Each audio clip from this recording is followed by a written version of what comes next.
గ్రామీణ క్రీడాకారుల టాలెంట్ వెలికితీయడమే లక్ష్యంగా ఆడుదామాంధ్ర పోటీలు జరిగాయని ఏపీ సీఎం జగన్ వ్యాఖ్యానించారు. క్రీడాకారుల నైపుణ్యతకు సాన పట్టగలిగితే వారిని జాతీయ అంతర్జాతీయ స్థాయికి తీసుకెళ్లవచ్చని ఆయన అభిప్రాయపడ్డారు. విశాఖలో ఆడుదామాంధ్ర ముగింపు వేడుకల్లో సీఎం జగన్ పాల్గొన్నారు. వివిధ క్రీడా అంశాల్లో విజయం సాధించిన క్రీడాకారులకు సీఎం బహుమతులు ప్రదానం చేశారు.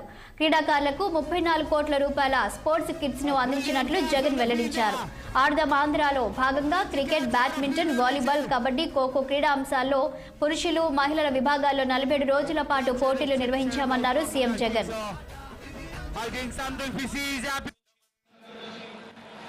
ఎవరు కూడా ఎప్పుడూ కూడా ఊహించని పద్ధతిలో మన మట్టిలోని మాణిక్యాలను మనం ఐడెంటిఫై చేయగలిగితే, ఆ మట్టిలోని మాణిక్యాలను మనం సానపట్టగలిగితే,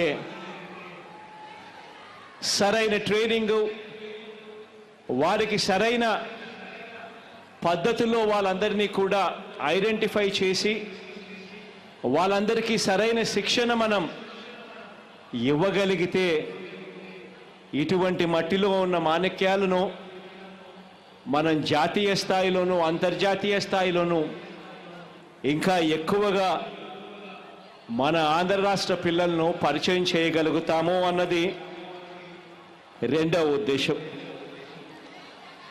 ఈ ఉద్దేశాలలో భాగంగానే